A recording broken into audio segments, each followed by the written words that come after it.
मित्रों, महादेवाय नमः। मैं राधिका नंदन आप सभी मित्रों का इस चैनल में स्वागत का अभिनंदन करता हूँ। सुबह के 7:30 बज चुके हैं। हम लोग संपूर्ण संस्कृत व्याकरण की श्रृंखला पढ़ रहे हैं। इसी क्रम में आज समास प्रकरण का यह 7वां पार्ट पढ़ेंगे। द्वंद्व समास। द्वंद्व समास क्या है, इस पर बात करेंगे। अन्य टॉपिकों के प्लेलिस्ट को देखने के लिए वीडियो के डिस्क्रिप्शन में जाकर देख सकते हैं।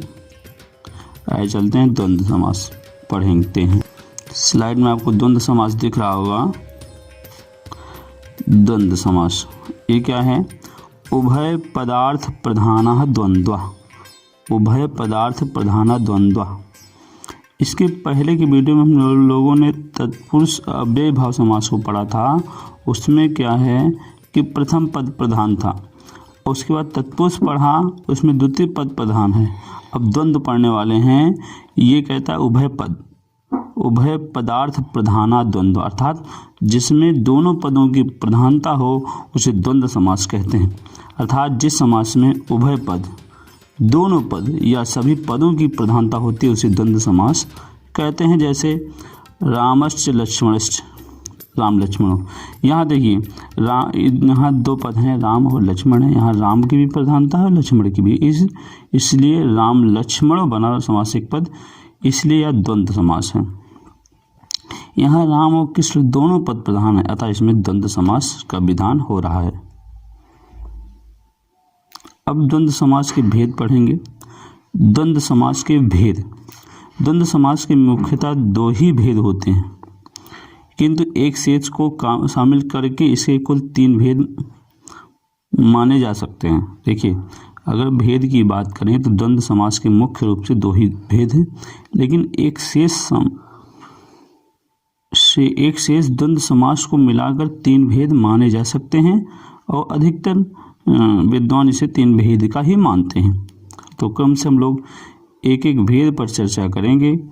तो पहला भेद है द्वंद्व समास का इतरेतर द्वंद्व, समाहार द्वंद्व और एक शेष द्वंद्व। यही 3 होते हैं, इतरेतर द्वंद्व, समाहार द्वंद्व और एक शेष द्वंद्व। तो पहले इतरेतर द्वंद्व बात करेंगे।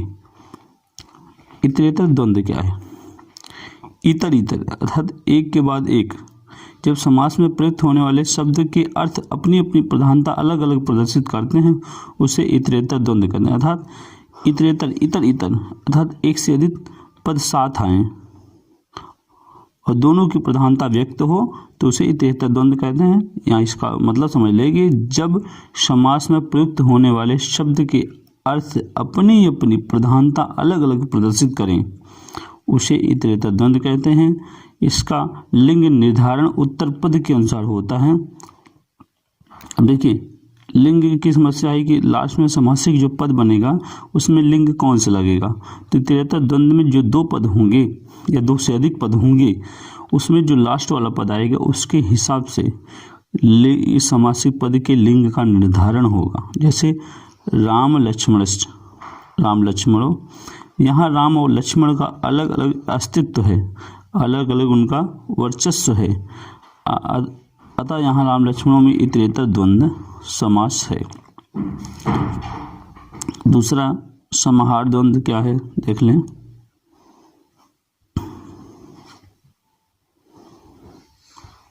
समाहार द्वंद्व, जिस द्वंद्व समास में आए हुए पद अपने अर्थ बताने के लिए अलग अलग समूह या समाहार अर्थ का बोध कराते हैं उसे समाहार द्वंद्व कहते हैं। यह समास नित्य नपुंसकलिंग होता है। यहाँ समझ लें, जिस द्वंद्व समास में आए हुए पद अपना अर्थ बताने के साथ साथ समूह या समाहार अर्थ का भी, अर्थात समूह का अर्थ बोध कराएं अथवा समाहार का भी अर्थ बोध कराएं तो उसे समाहार द्वंद्व कहते हैं।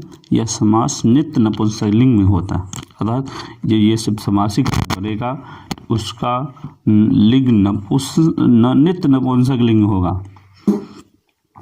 जैसे पाणिपादम, पाणिचा पादोचा, तेसाम समाहारा। यहाँ देखिए, तेसाम समाहारा, यहाँ समाहार का अर्थ दे रहा है, हाथ और पैर के समूह का अर्थ दे रहा है, और इसका समासिक पद पाणिपादम जो बना नित्य नपुंसकलिंग में बना है, इसीलिए यह समाहार द्वंद्व समास है।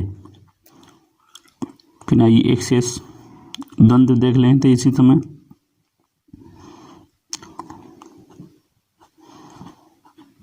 देखिए एक शेष द्वंद्व, जिस द्वंद्व समास में दो या दो से अधिक पदों में से केवल एक पद शेष रहता है। जिस द्वंद्व समास में दो या दो से अधिक पदों में केवल एक शेष रहता है उसे एक शेष द्वंद्व कहते हैं। जैसे दुहिता चा दुहिता चा, दुहिता चा दुहिता चा।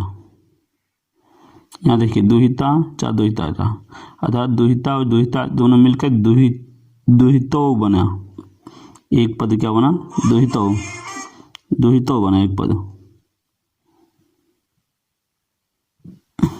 दुहितरो बना। देखिए यहाँ पे दुहिता चा दोनों मिलकर दुहितरो बना, इसलिए एक से समास है। यदि समास पुल्लिंग और स्त्रीलिंग दोनों प्रकार के शब्दों हो तो पुल्लिंग शब्द ही शेष बचेगा। अब एक कुछ नियम देख लीजिए। यहाँ पहला नियम है, यदि समास में पुल्लिंग तथा स्त्रीलिंग दोनों प्रकार के शब्द हो तो पुल्लिंग शब्द ही शेष बचेगा, अर्थात लास्ट में जो समासिक पद बनेगा वो पुल्लिंग बनेगा।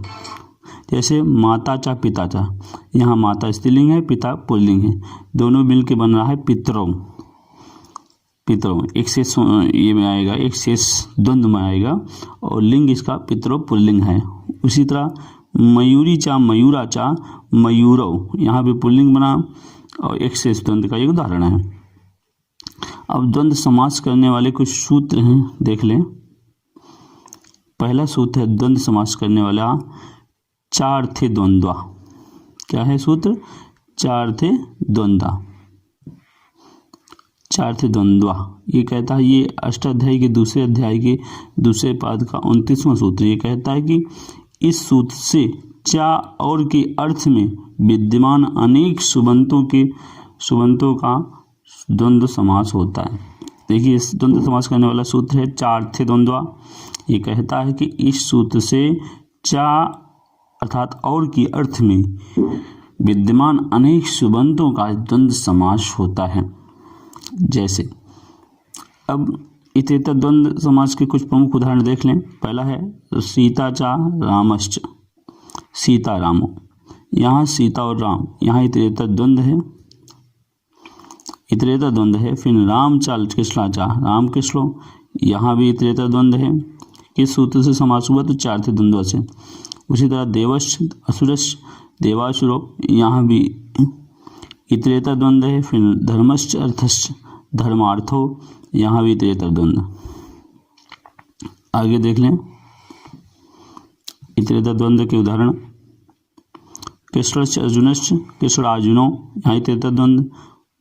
वाणी चा विनायकाश्च, वाणी विनायको, वाणी और विनायक, यहाँ भी इतरेतर द्वंद्व है। और उदाहरण देखें। पार्वती चा परमेश्वरश्च, पार्वती चा परमेश्वरश्च, पार्वती परमेश्वरो, ये भी इतरेतर द्वंद्व का उदाहरण है। फिर सूर्यश्च चंद्रश्च, सूर्य चंद्रो, ये भी इतरेतर द्वंद्व। शिवश्च केशवश्च, शिव केशव, इतरेतर द्वंद्व। रामश्च लक्ष्मणश्च, राम लक्ष्मणो, इतरेतर द्वंद्व। भीमश्च अर्जुनश्च, भीम अर्जुनो, इतरेतर द्वंद्व। चार्थे द्वंद्व से यहाँ इसी सूत्र से सब जहाँ द्वंद्व समास हो रहा है। फिर सज्जनश्च दुर्जनश्च, देखिए यहाँ पे देख लें। सज्जनश्च दुर्जनश्च, सज्जन दुर्जनो। कृष्णश्च ईशश्च कृष्णश्च, ईश कृष्णो, ईशो कृष्ण। पिता च पुत्रश्च, पिता पुत्रो। हरिश्च हरश्च, हरिहरो। बालश्च वृद्धश्च, बाल वृद्धो। नरश्च नारी च, नर नारियो। जाया च पतिश्च, जायापति या दंपत्ति, जायापति जंपत्ति दंपत्ति। ये एक द्वंद्व समास का भी उदाहरण दे सकते हैं, जंपत्ति और दंपत्ति। और जायापति ये जो है इतरेतर द्वंद्व का उदाहरण बन सकता है। आइए आगे देखिए हम लोग। देखिए कुछ नोट ये बता रहे हैं। नोट, इतरेतर द्वंद्व समास में दो या दो से अधिक पदों का योग होता है। दो या दो पदों के लिए द्विवचनांत और दो से अधिक पदों का समास होने पर बहुवचन का प्रयोग होता है। लिंग अंतिम पद के समान प्रयोग किया जाता है। यहाँ समझिए, इतरेतर द्वंद्व में कह रहे हैं कि दो या दो से अधिक पदों का योग होता है। दो पदों के लिए तो जो दो समासिक पद बनेगा, दो पदों का जो समासिक पद बनेगा वो दो वचनांत होगा, और यदि दो से अधिक पद का समासिक पद बन रहा है तो बहुवचनांत होगा, और लिंग का निर्धारण अंतिम वाले पद के अनुसार होगा। जैसे हरिश्च, हरश्च, गुरुश्च, यहाँ देखिए तीन पद हैं तो ये बहुवचनांत बना हरि हर गुरुवा। लिंग निर्धारण कैसे हुआ? गुरु के अनुसार, गुरु पुल्लिंग में इसलिए बना हरि हर गुरुवा। फिर उसी तरह रामश्च, भरतश्च, लक्ष्मणश्च, शत्रुघ्नश्च, तो बना इसका राम भरत लक्ष्मण शत्रुघ्नाः। यहाँ दो या दो से अधिक समास पदों का समास हुआ है, बहुवचन का प्रयोग भी हुआ है।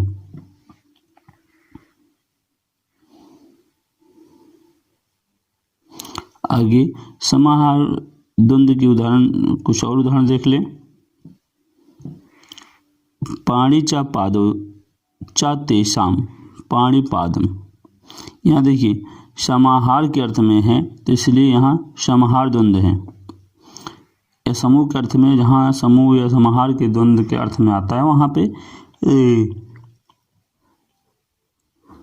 समाहार द्वंद्व समास होता है। जैसे रथिका चा अश्वारोही चा, रथिका अश्वारोहम, रथिजा चा रथिका अश्वारोहम, यहाँ सब समाहार द्वंद्व है। भेरी चा पटश्च भेरी पटम, भेरी और पटा का समूह, यहाँ सब समूह अर्थ में है तो इसलिए यहाँ पे समाहार द्वंद्व है। आगे देखिए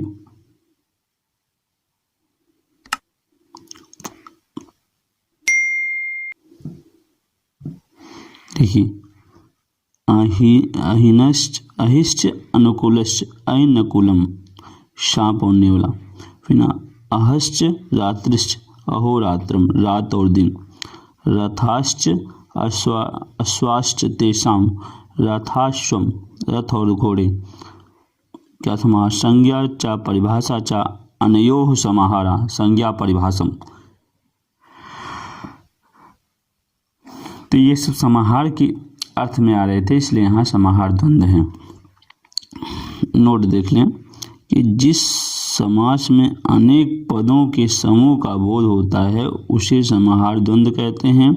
समाहार द्वंद्व में समास के बाद नपुंसकलिंग एकवचन का प्रयोग होता है, नित्य नपुंसकलिंग एकवचन का प्रयोग होता है। यहाँ देखिए एक से इसका कुछ उदाहरण देख लें। एक से द्वंद्व समास के उदाहरण कुछ देखें तो पहला उदाहरण है माता चा पिता चा, इसका बना माता पितरो। माता चा पिता चा एक से समास में बनेगा पितरो, इसका अर्थ होगा माता और पिता। फिर पुत्रश्च पुत्री चा पुत्रो, पुत्र और पुत्री। रामश्च रामो, हंसश्च हंसी चा हंसो, हंस और हंसी। युवा चा युवती चा युवानो, युवक और युवती। फिर दुहिता चा दुहितरो, दो पुत्रियां।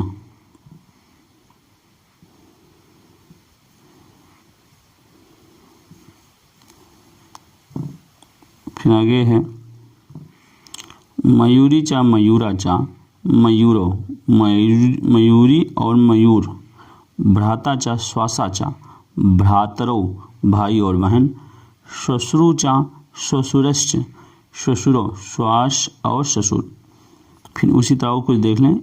एका चा दस चा एकादश, द्वा चा दस चा द्वादश, त्रय चा दस चा त्रयोदश, अष्टो चा दस चा अष्टादश इत्यादि द्वंद्व समास के उदाहरण हैं। तो हम लोग पढ़ रहे थे द्वंद्व समास। नेक्स्ट वीडियो में हम लोग पढ़ेंगे बहुव्रीहि समास। उम्मीद है वीडियो आपको पसंद आया होगा। यदि पसंद आया है तो चैनल को सब्सक्राइब करें, लाइक करें, शेयर करें।